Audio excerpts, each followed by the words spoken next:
इस क्वेश्चन में क्या बोला गया है, in the given circuit it is observed that current I is independent of the value of resistance R6 then the resistance value must satisfy। इसने कहा है कि जो करंट है वो इंडिपेंडेंट है R6 की वैल्यू पे, यानी कि R6 की वैल्यू आप कुछ भी कर लो करंट पे कोई इफेक्ट नहीं पड़ेगा। बेसिकली होता क्या है कि अगर मान लो एक सर्किट बना हुआ है जिसमें 4 रेजिस्टेंस 5 रेजिस्टेंस है, उनकी वैल्यू मान लो सभी की 2 है, बैटरी लगी है उनके रिस्पेक्ट में 10 वोल्ट की, तो आपने करंट निकाल लिया। अगर आप किसी भी एक रेजिस्टेंस की वैल्यू चेंज कर दोगे तो करंट की वैल्यू क्या हो जाएगी, चेंज। बट इसने ये बोला है कि R6 की वैल्यू पे डिपेंड ही नहीं करता करंट, तो यानी कि इस ब्रांच में कोई करंट जा ही नहीं रहा, तभी इस पे डिपेंड नहीं करता। तो ये क्या हो गया कि अगर इस ब्रांच में कोई करंट नहीं जा रहा तो उस केस में दिस अपॉन दिस इक्वल हो जाएगा दिस अपॉन दिस के, या फिर दिस अपॉन दिस इक्वल होगा किसके, दिस अपॉन दिस के। इसमें ऐसा मत करना कि R1/R2 इक्वल होगा R3/R4 के, नहीं, ठीक है। यानी कि दिस अपॉन दिस इक्वल होगा दिस अपॉन दिस के।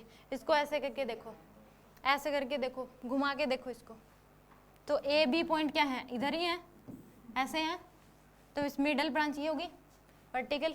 इसको घुमा के देख लो, तो दिस अपॉन दिस इक्वल है दिस अपॉन दिस के, तो इस ब्रांच में कोई करंट जा ही नहीं रहा, मतलब जिस ए बी कनेक्ट नहीं होना चाहिए, वहाँ पे वायर निकलेगी। ये वाली ऐसे नहीं जुड़ना चाहिए था, ए बी ऐसे बैटरी नहीं लगनी चाहिए थी। उन वायर्स में कभी भी वायर नहीं निकलेगी जहाँ रेजिस्टेंस रखा हुआ। जो ब्रांच ए बी जो है डायरेक्ट उससे कनेक्ट नहीं होगा, ठीक है।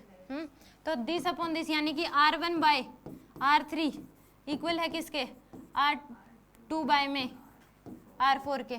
तो यहाँ पे जो आंसर दे रखा है वो क्या आ जाएगा, R1/R4 इक्वल क्या हो जाएगा R2/R3 के, क्रॉस मल्टीप्लाई कर दो, तो R1/R4 R2/R3, सी ऑप्शन क्या होगा इसका, करेक्ट ऑप्शन होगा।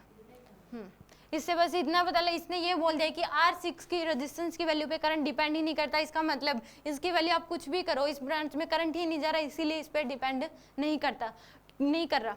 क्योंकि अगर आपने एक सर्किट बनाओ, इसमें कोई भी एक वैल्यू अगर चेंज कर दिया अपने रेजिस्टेंस की तो करंट चेंज हो जाएगा।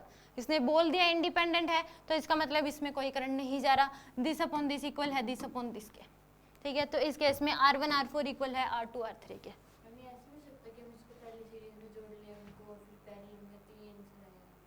अगर इसने पूछा जिस हिसाब से, हमें क्या होता है कि क्वेश्चन को देख के, एक आधी बार क्या होता है क्वेश्चन को देख के ये पता लगता है कि सामने वाला पूछना क्या चाह रहा है, आंसर्स को देख के, कि पहले आपको आंसर देख लेना चाहिए, जिससे आपको आधे कंफ्यूजन दूर हो जाएगा कि ये पूछना क्या चाह रहा है। इससे मुझे 4 ऑप्शन देख के ये पता लग गया कि ये पूछना क्या चाह रहा है, इन दोनों में रिलेशन पूछना चाह रहा है, नहीं कि आर इफेक्टिव पूछना चाह रहा है। आर इफेक्टिव भी निकल जाएगा, ये दोनों सीरीज में, ये दोनों भी सीरीज में, बीच वाली ब्रांच तो हटेगी, फिर इसके साथ भी सीरीज में, फिर ये दोनों सीरीज में, ये दोनों सीरीज में आपस में पैरेलल में, फिर इसके साथ सीरीज में, आर इफेक्टिव हो जाएगा आपके पास। आर इफेक्टिव पूछा, पर इसने आर इफेक्टिव पूछा नहीं था, इसलिए मैंने आर इफेक्टिव नहीं बताया। इसने जिस हिसाब से ऑप्शन दे रखे हैं उस हिसाब से इसमें रिलेशन ही पूछ रखा था, बस। समझ आ गया आपको?